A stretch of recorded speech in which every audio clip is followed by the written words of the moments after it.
Why did you become a recording artist? Honestly, I always loved to dance, first of all, when I was young. So, when you're a dancer, most people dancing to music. That's what really made me just fall in love with music. What was the first genre of music you encountered? Um, that I remember, Yeah. of course, hip hop. Hip hop rap. And what drew you to hip hop and rap music back then? The type of people that I was around, that I grew up around. My older cousins, the radio, you know what I'm saying? Stuff like that. Was it a certain song or artist that got your attention back then? That's a lot of them, honestly, because I'm not one of those people who just like certain people. I just like music all the way around. So it's a lot of people who got my attention. Now, the people who kept it, that's different. Who kept it?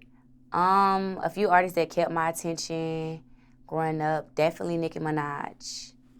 Nicki Minaj always, still to this day, Nicki keep my attention, like, keep me on my toes and motivate me at the same time. Like, far as males, back in the day, Tip, I used to love T.I. Even before I met him, I loved T.I. I just loved him. He was so just real and thorough to me back then, Now, do you remember how you discovered Nicki's music or T.I.'s music, or did someone put you onto those two back then? T.I., shit, I'm from Atlanta, so growing up, that's the GOAT. Like, especially back in the day when he was really, really, really on his rap shit before he got his other artists, you know what I'm saying? Before he was really just being Tip. It was like, he had certain songs that we listened to in school, after school, making up dances to. Nicki Minaj. How did I start listening to Nicki Minaj? I believe my older cousins put me on Nicki Minaj, like my older girl cousins, that Itty Bitty Piggy. I think that was my first song. I might have heard other stuff before that, but that was the song that I got attached to. Itty Bitty Piggy and Warning. Like, still to this day, word by word. And a lot of songs by people I forget, but yeah. These girl cousins, they were on your mother's side or father's side? Both. It's crazy because on both sides, both sides we used to be making up dances. Go over here for this weekend at my cousin's house on my mom's side, we making up dances. Go over here to my daddy's side, we making up dances. So it's like both sides. Best of both worlds. Remember what age or what grade this was discovering or getting put onto Nicki's music or T.I.'s music? T.I., I was probably like 6, 7, 8, you know what I'm saying, making up dances very young. Nicki Minaj, I was about 11, 12, around that age. Safe to say these two were your musical influences as well, and if not, who was? I ain't necessarily gonna say they was my influences because I always had it in me type shit. So nobody really influenced me like that person made me want to rap. I can't say that because I always used to do it. Like even when I was a little, matter of fact, I might be wrong because when you listen to a song and you like what they're saying and you put your words instead of, that is a way of influence. So I got to take that back. But I won't say it was Nicki Minaj or I won't say it was T.I. You know who it was though? One of the people, Soulja Boy, Shot Boys, like them days when you used to make up dances and stuff. I used to switch my words out with theirs. So, but it was never when I first started Nicki and T.I. You know what I'm saying? It was always Laffy Taffy. We used to switch the words up to Laffy Taffy, like or whatever. So safe to say Soulja Boy, Shop Boys, D4L? Yeah. These were musical influences? Yeah, for sure.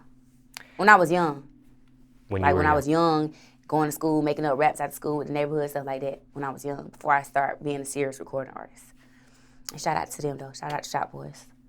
Love me, And have you had a chance to personally meet Soulja Boy, the Shop Boys, or D4L? Yeah, I know Shop Boys. I ain't never met Soulja Boy. I ain't never met bro. Or Did I meet somebody in D4L? Nah, I don't think I ever met Fabo and them. Shawty Lo. Yeah, I done met Lo. Yeah, I done met Lo. Lo was D4L. Oh, I'm not I'm mistaken. slow. But you know, Shawty Lo, like, he always was Shawty Lo. Like, from Atlanta, we ain't look at him like, that's the outside people who not from Atlanta, like, oh, they D4L. Atlanta, everybody got their own. You might be in a group, like, there's like rich kids. They rich kids, but everybody don't schoolie. Caleb, you know what I'm saying? Shot, shit like that. We not, so I ain't really think about it like that. So, yeah, you right, though. They are D4L. So you did meet Shawty Lo at one Right, point. so I guess you can't say I did meet D4L. So do you remember when and where first time you met Shawty Lo and first time you met the Shop Boys? First time I met the Shop Boys, well, I mean, I know it's a group of them, so I met them differently. Like, I'm from the west side of Atlanta, so you gonna automatically, when they from the west side, you from the west side, you gonna automatically, somehow, especially them, because they get money in different ways. Like, Zay, Shop Boy Zay, he got a car wash. So that's how I kind of met him. I used to go to this car wash on Bankhead. Meanie. I think I met Meanie. I want to say I met Meanie at Deja Vu. It's a little strip club I used to work at when I was on the come up. Yeah. And you said where I met Lo at? Yeah. I think I met Lo. My little homegirl and them used to be around them on Bankhead. They had a little spot on Bankhead, so that's how I met Lo and them. Did you meet these gentlemen before their music took off, or was this after their music took off? This was way after, because I'm way younger than them. So this was like when they had already had they turn in the game type shit. Yeah. And what was that like when you finally meet someone that musically influenced you? At the time when I met them, I wasn't even really taking music serious. So it didn't really feel like, oh, I'm rapping and now I'm meeting people. It didn't feel like that. It just felt like, oh, that's Lo. Like, because like I said, we from the west side, so it's like, these are people who we, even if we don't know them personally, we see them every day. Our partners see them every day, people who we know. So it's like, these are normal people. You feel what I'm saying? Like, it really was like, okay, that's Lo. It was like, okay, this a legend, but it wasn't like, oh my God. Like, it was just cool. Like, you know? Maybe that's just me, because I'm laid back. I'm a laid back person anyways. I ain't never just starstruck. Because I'm a star. Sometimes, though, when it comes to someone that's musically influenced you or someone that you've heard their music or seen them on television and things of that nature, sometimes... It's one person for me. Well, sometimes people have expectations based on those things. TV, music, lyrics, music videos, what a person would be like in real life. Sometimes that goes above someone's expectations. Sometimes it just meets their expectations, and sometimes it falls below expectations. Yeah, you absolutely right. I done had all of those type of experiences. But with the Shop Boys, with Shawty Lo, where did they fit on those scales there? Fall below your expectations, meet your expectations, or exceed your expectations based on what music you heard and seeing? They met my expectations. Okay. Because they was on some cool shit. They weren't trying to be somebody who they wasn't. The stuff that they rap about, I don't know. I wasn't around, so I don't know if everything real, but the lifestyle, the way they move around, you could tell, okay, these real street niggas. They ain't just rapping. You know what I'm saying? So it's like, that's how I took that. That's how I take it. It's either, because most people rapping about street shit. You know what I'm saying? It's like, okay, I can see the potential of what he was talking about, his music, in the real life shit. You know what I'm saying? Excuse me. I'm sorry, y'all. I cracked myself up. You gotta make yourself laugh, though. You gotta. That if you can't make sometimes. yourself laugh, bro, you just need to lay back down and try it again. That happens. I crack myself right? up all the time, but yeah. So, did you ever get a chance to collab with any of the members of the Shop Boys or Shawty Lo? Nah. Now, how'd you learn how to rap? To be honest, how did I? Okay, let's say it like this. I've been rapping my first time in the studio recording a song. I've been rapping for 10 years. This year will probably make, matter of fact, I think this year will make 9 years. So damn near 10 years. I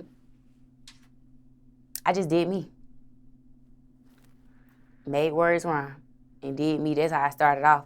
But when I found my sound, it's a difference from rapping and finding your sound. You know what I'm saying? When I found my sound, that was totally different when I started rapping. Like, all the music that I thought was so lit, when I found my sound, I'm like, oh, that ain't nothing.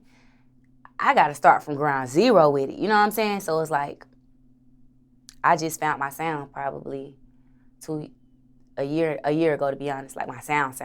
And I'm still finding it. Like, I'm still finding myself. Every time I go in the studio, I'm just only getting better. But nobody taught me, though. Nobody taught me. Nobody wrote none of the stuff that y'all heard already. Nobody helped me.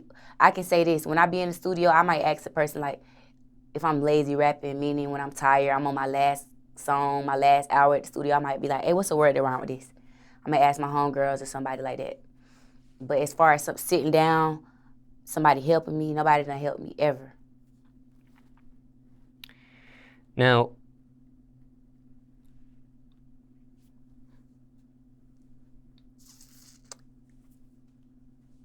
when it came to rapping, this was something you wanted to do on your own, or was it a suggestion? Maybe someone put a battery behind your back.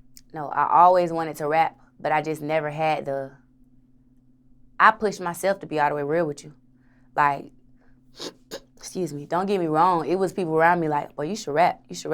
But before they was ever telling me, I was already playing around with it. Like, I was 13, 14 when I first went in the studio and recorded a song with my cousins.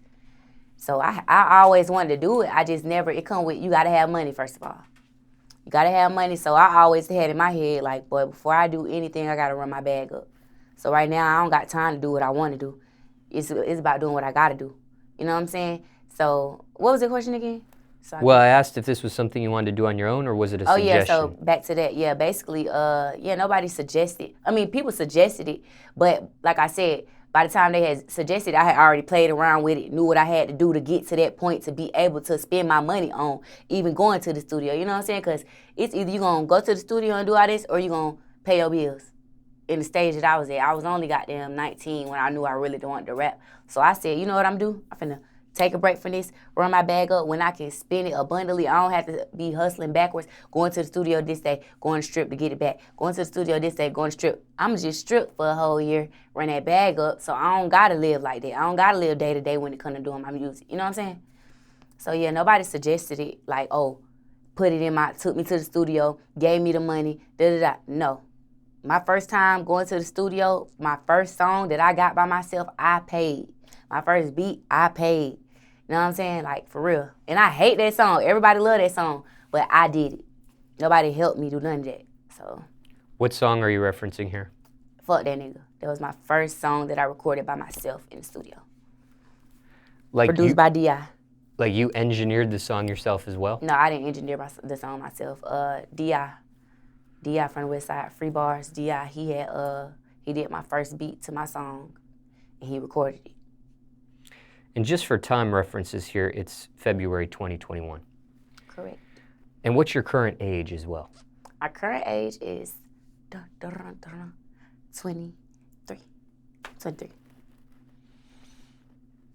And you also, I want to piggyback off something that you also said. You said you found your sound. You're still finding it, but you really found it at one point in your career. How did you know when you found it? Because it's like, even when being all the way real with you, even my first couple songs, I felt like I knew them wasn't it. Like, I knew, some people be like, boy, this song hard. I knew that it wasn't it, but I was trying. I knew that it was going to take me a minute to find where I was coming from. But when I knew it was it, I was like, boy, this sound good. My voice, it didn't sound like I was forcing the words. It didn't sound like, and to be honest with you, that's what made me stop writing. Because I used to write, and every time I was writing, when I rapped, I felt like it sounded like I was reading. Like, you might be writing and hear the beat this way, and then when you get on it, it sound different. So that's what made me be like, man, I got to freestyle, because it sound more natural. And me personally, it sound better with my voice and how I rap. You know what I'm saying? Some people, shit, they rap, they write and sound better than them just going in and freestyling. But yeah, that's when I knew it was like, boy, this my sound. It sounded like I was another person. You know what I'm saying? Like, it sounded like, damn, it sounded like somebody I could hear on the radio type shit. For real. That's exactly what it sounded like. So you freestyle and punch in at this point? That's all I do. Freestyle and punch in. Like. And that was natural experimentation, or you were influenced to do that? I was influenced to do that. That's what I was influenced to do. That's one thing I was influenced to do. Start punching in and stuff like that. Who influenced that? Being around Future, Guap, Thug, all them in the studio, Duke, Gunna. When I started being around them, seeing how they do it, it was like, wow. I didn't know how, but it motivated me to want to try it. Because these dudes getting out here just going straight up, getting their chair, going straight up to the mic, it just wanted me. I didn't know how that right then, but it motivated me to go try it. You feel what I'm saying? And it just so happened that it worked out because it ain't nothing but your word. You just thinking about, and then it's like when you punching in, you getting energy from. I like my sessions to be full when I'm rapping sometimes because it's like I'm getting the energy from all over. I might look at her shoes like, boy, and she get out doing the jazz, yeah. You know what I'm saying? Just picking up pieces from her hair, her shoes, his outfit. Like that's how I come up with my music. You know what I'm saying?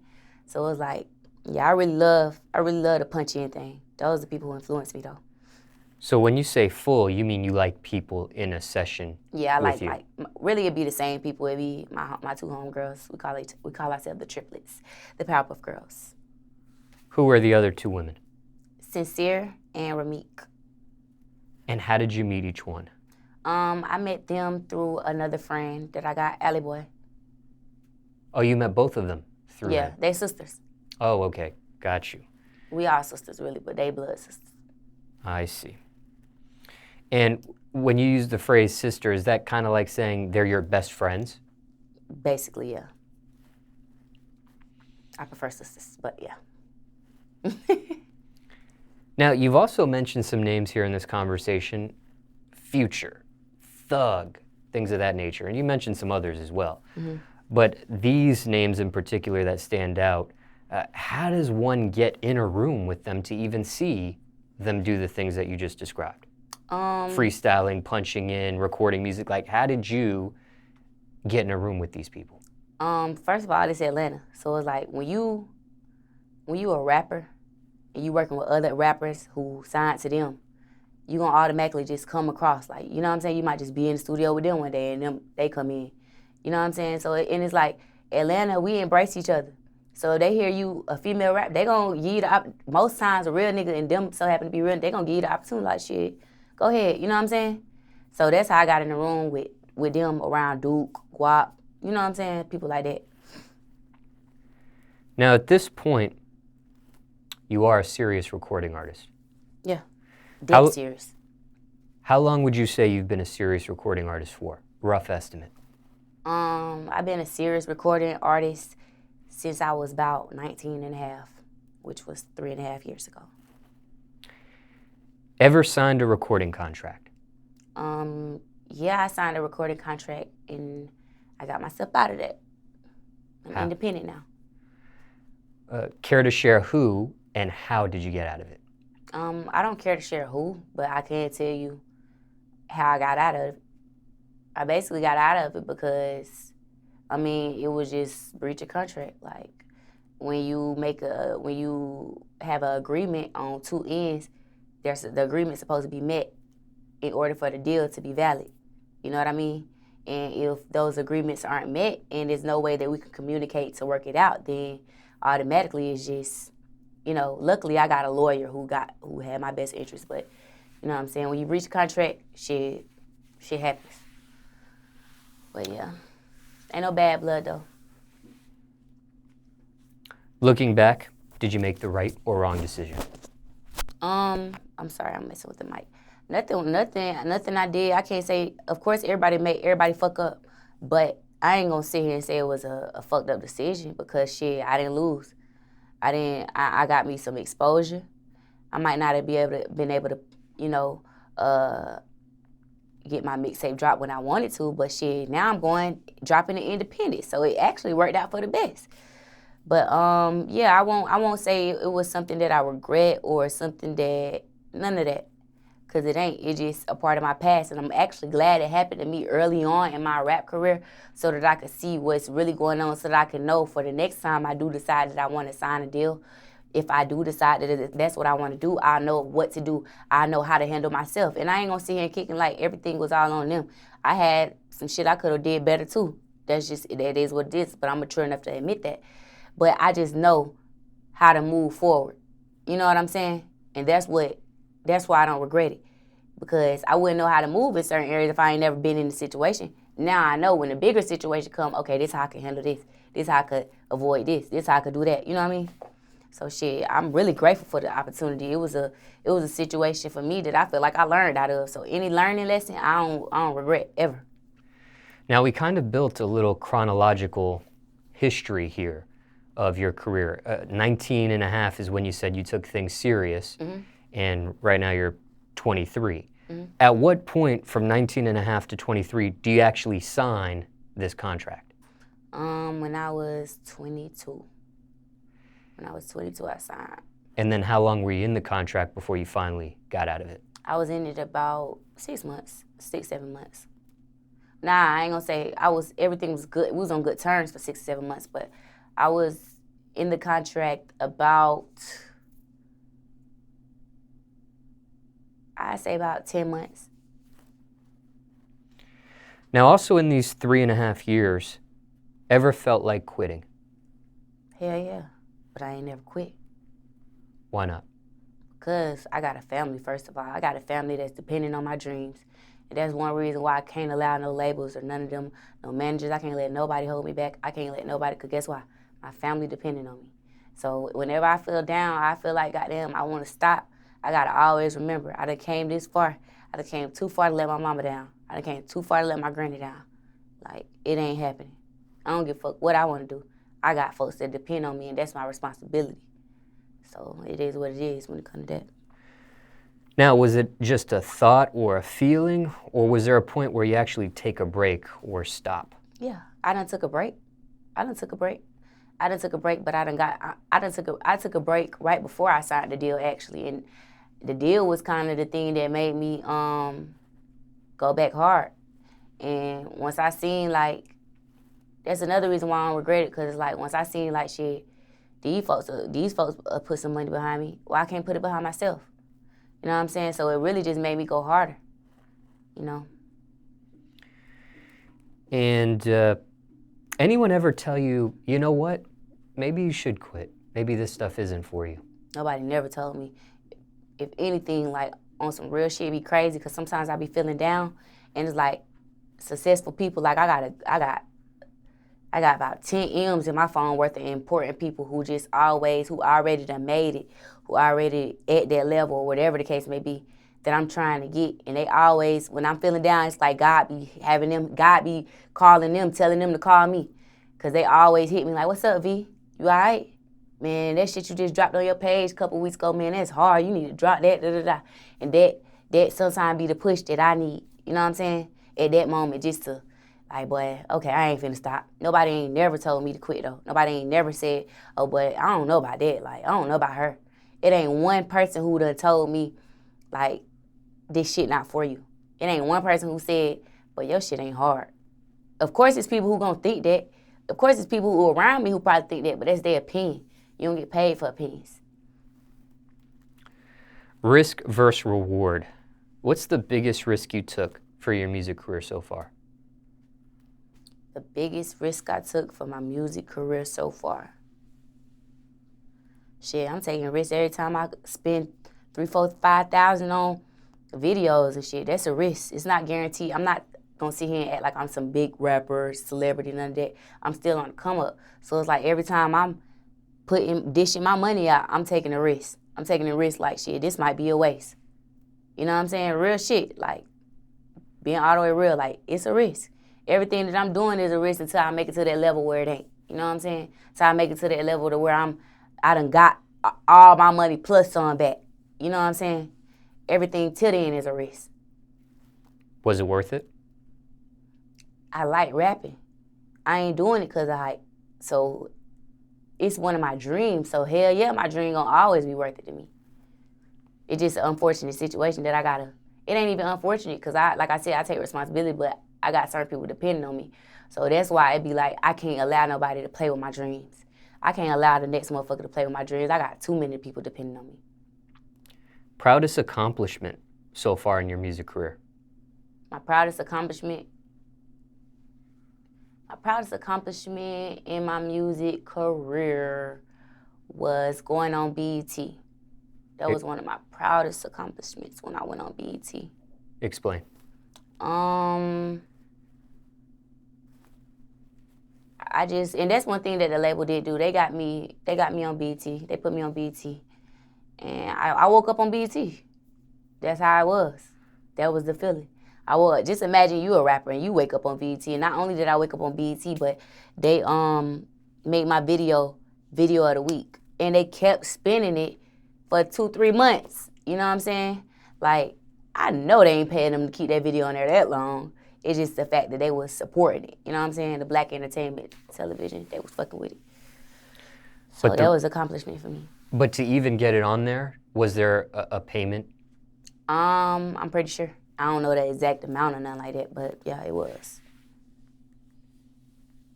And has that accomplishment been fulfilling for you? It's been amazing. Sorry. It's been amazing though. It was amazing. Just the fact that I grew up watching BET and now I'm on it. You know what I'm saying? I grew up watching people on Jam of the Week. And now I'm Jam of the Week. So I fucked with it. What was the reaction from people after your video was on there? Followers went up, people, you know how people see it? Shit, she on BET now. So of course people probably thought, like people from the outside looking in, they look at it like, oh, she on BET, that means she famous now. She on BET, that means she rich now. She on BET. So I don't really know how other people look. I know, of course, the people who was around me, they was like, oh, it's lit, whatever the case may be, like proud of me type shit. You didn't name what record label you signed a recording contract with, but were they independent or major? They were independent. Being that they were independent, when your video was in rotation and was being seen for 2 or 3 months, did you get inquiries from other record labels, maybe major? I always get inquiries from, or however you say it, from other labels. Like, still to this day, I'm getting, like, from major labels, too. And a lot of those labels, I had to get my situation with that label intact, but it's intact before I could move on. But while I was with them, it was a lot of labels trying to, it was a lot of major labels trying to get me. Just curious what you may have noticed that time that video was on in rotation versus when it wasn't. Yeah. Basically, it was labels trying to get at me before the video, though. But definitely they was trying to get at me after. Definitely trying to get at me now. Now, on the opposite end of the spectrum, biggest failure so far in your music career? My biggest failure in my music career right now. Biggest flop? Biggest flop. Disappointment? I don't like to claim those, I ain't gonna lie. I don't really look at my situation like that. Ain't nothing really a flop. Cause it's still going. It can never be a flop. Like, I feel like this. You can make a song right now. Right now I'm an underground artist type shit, whatever. I can make a song right now and it might not hit right now. It might be a flop right now or whatever y'all call it. But when I get lit, all the different people might like that shit. So I ain't gonna just put that name on it, on none of the shit I done. I ain't even gonna claim it yet. You feel me? I'm gonna manifest that later on. It don't be a flop. It'll be something, you know what I'm saying, successful. So, yeah, I don't use that word. I understand that, but, when it comes to failures can happen in different capacities. It doesn't have to be a song you actually do. It could be a move you tried to make or something that you tried to do within your music career and it just didn't work out like you thought it was. So that's more or less the deal. Okay. The deal. Like, I ain't gonna even much lie to you. The people who it was, the reason why I signed to them, because I believed in them. I ain't signed because, of course I got paid, but I ain't signed because of no money. I didn't sign because of none of that. I signed because I feel like they'll do right by me. And I felt like I know I'm gonna be a star. And I want them in on, before I let somebody I don't know in, I want somebody who I feel like is family in. You know what I mean? So it's like, that was like a disappointment because like now I was trying to make that shit work, it didn't work out. So now I'm finna have to do this shit on my own. So it was like, shit, that's the only thing that I really could say was a When it comes to tactics, a method, that sort of thing, single best thing you've done for your career? Single best thing I've done in my career? Yeah. Was it something, looking back, you did, and you were like, man, I'm glad I did that? Strategy, tactic, method, certain, technical thing you did during the years that you were really happy about? I'm glad I built my face card to the point where I don't give a damn who I'm signed to, who don't like me. People know me and know my character enough to know certain shit. Not to say they being biased, but certain shit ain't got nothing to do with them. So I'm glad I built my face card up to the point of a person can't go to this certain people and be like, oh, well, don't fuck with her because of this, or don't fuck with her because of that. They know me. They done built their own relationship and their own opinion about me, so you can't tell them how to fuck with me. That's one thing that I'm glad that I did. I built my own face card. You know what I'm saying? A lot of that came from dancing because I already knew a lot of these people because they be in the strip club. Even if it's promoters, even if it's other managers who got other artists, they be in the strip club getting their artist music played, whatever. So I done built a name for myself on my own. Nobody can take from me, you know what I'm saying? And how do you build it? Is it just people seeing you and you having a rapport with them? It's just being yourself. Like I said, a lot of my face card shit came from being in the strip club because I was one. Every club I done went to, I done been one of the top dancers. So it's like shit. People gonna want to get close to whoever's the most popular, whoever's everybody else want to fuck with, whoever. That's a lot of that I got. That's a lot of the reason that I got close. I mean, that I got a good face card and people fuck with me. I also got followers on Instagram, so even people who don't know me, they want to know me. So it's like shit. It all either way. In the strip club, you are an exotic dancer. In the strip club, I am an exotic dancer, yes, when I do go, when I feel like it. When you've become a top dancer in some of these clubs that you mentioned, were these black strip clubs, white strip clubs, yes, black. Asian strip clubs, black Latin? Strip clubs. Okay. I ain't never heard of Asian strip clubs. They got Asian strip clubs? I'm just throwing it out there. Okay. How does one become a top dancer in a black strip club? You gotta keep yourself up the part. Like if you're gonna dance, be the best at it. Don't go half step. You gotta have your hair done at all times, the best of the best. You gotta have your face lit, best of the best. You gotta have the right kind of outfits. You know what I'm saying? And you gotta be a breadwinner. Like it ain't even got, to be honest with you, it don't even got a lot to do with looks. Cause I know a lot of bitches who ain't looking like nothing, but they run circles around the fine hoes because they aura. That's what it got a lot to do with. If you can walk in the room and grab everybody's attention without saying nothing, that's what it's about. Your sex appeal. Your sex appeal is everything in the strip club. You should be able to have to not say nothing and still get you some money. Like you shouldn't have to. It's people I don't knock nobody hustle because everybody get their money a different type of way. But I ain't never, as long as I've been dancing, I can count on one hand how many times I done asked a motherfucker for a dance. My aura and my sex appeal make a person just wanna, hey, come here. Before I even get a chance or even have to. Like, so they got a lot to do with your aura and your sex appeal got to be on point at all times. How does one find the right outfit? You got to know what look good on your body. Everything don't look good on everybody. You got to find what look good on you. And this might sound like a similar question I already asked, but if you have a different answer, that's okay. But biggest mistake you made?